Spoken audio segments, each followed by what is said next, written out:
Maharashtra today 24 news, सत्य परिस्थितीचा सविस्तर आढावा। दरवाजा लॉक, घरात एकटाच अडकला चिमुकला।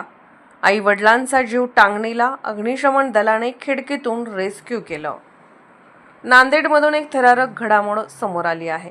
1 वर्षीय बालकासोबत घडलेला प्रकार सध्या नांदेडमध्ये चर्चेत आहे। घरात खेळत असताना अचानक दरवाजा लॉक झाल्याने 1 वर्षाचा बालक खोलीत अडकून पडल्याची घटना गुरुवारी दुपारी शहरातील हनुमानगड कमानीजवळ केशवनगर येथे घडली।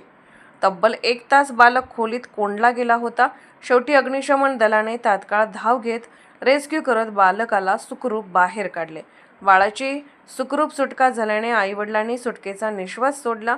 केशवनगर येथील वृंदावन निवास या इमारतीच्या पहिल्या मजल्यावर सतीश कांकरे हे आपल्या कुटुंबासह वास्तव्यास आहेत। त्यांना शिवांश नावाचा 1 वर्षाचा मुलगा आहे। गुरुवारी दुपारी सुमारे 4 वाजण्याच्या सुमारास शिवांश हा घरातील एका बेडरूममध्ये खेळत होता, तर त्याची आई दुसऱ्या खोलीत होती।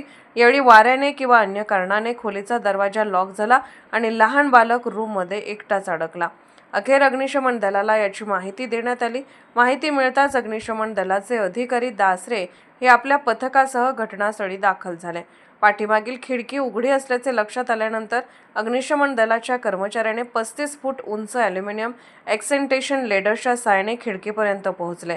त्यानंतर फायर हुकच्या मदतीने बंद झालेल्या दरवाजाची कडी काढण्यात आली। अवघ्या 15 मिनिटात बालकाची सुखरूप सुटका करण्यात आली। दरम्यान बालकाची सुखरूप सुटका झाल्याने बाळाच्या आई वडिलांसह परिसरातील नागरिकांनी सुटकेचा निश्वास सोडला। असं असलं तर आता पालकांनी लहान बाळाकडे लक्ष देण्याची गरज आहे। या रेस्क्यू नंतर नागरिकांनी अग्निशमन दलाच्या तत्परतेचे कौतुक केले आहे। महाराष्ट्र टुडे मराठीसाठी ब्युरो रिपोर्ट भीमराव हैबते सोबत किरण सदावर्ते, नांदेड।